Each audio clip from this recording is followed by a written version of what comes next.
Hmm, ikaw pala yung naikwento ni Kenzo. Pero bago ka maging tuluyang bahagi ng aming tradisyon, may sinusunod kaming isang laro para sa mga bagong kasapi. Laro? Mukhang maganda yan ah.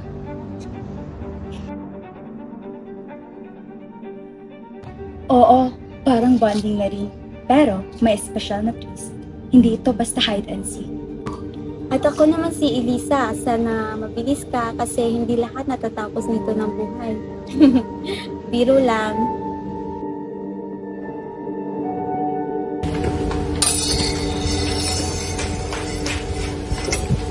Ate!